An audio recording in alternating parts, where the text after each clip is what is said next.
Penilangan merupakan salah satu tindakan tegas yang diberikan polisi kepada para pengendara yang melanggar aturan lalu lintas. Namun dalam setiap tindak penilangan ini, pasti ada saja beberapa yang dimanfaatkan oleh oknum polisi yang nakal. Nah, seperti kejadian satu ini, viral oknum polisi di Bali menilang turis Jepang dan meminta uang sebesar 1 juta rupiah. Oknum polisi di Jembrana, Bali diduga melakukan pemerasan terhadap salah seorang turis Jepang ketika menggelar razia di jalur Denpasar, Gilimanuk. Aksi polisi itu terekam video dan viral di media sosial.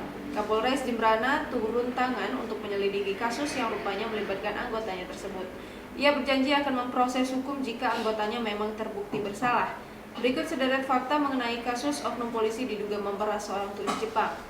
Usai diunggah oleh akun YouTube Style Kenji pada 30 Desember 2019 lalu, video itu kini viral dan menjadi perbincangan.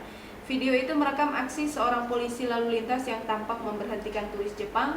Ketika itu, sang turis tengah mengendarai sepeda motor bernomor polisi DK3762FO. Warga Jepang itu rupanya diperkirakan hendak menuju kawasan wisata Pantai Madewi, Bali.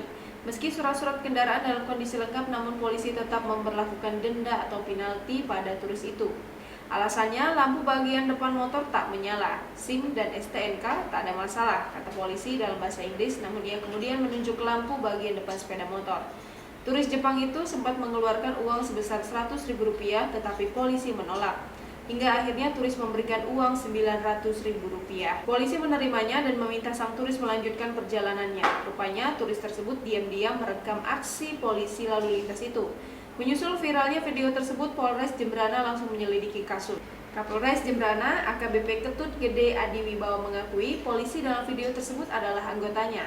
Adi Wibawa mengemukakan ada 2 anggotanya yang diperiksa terkait video viral itu. Polisi Jembrana kini terus mengumpulkan bukti bahwa menegaskan polisi itu terancam dipecat jika memang terbukti memeras turis dengan modus tilang.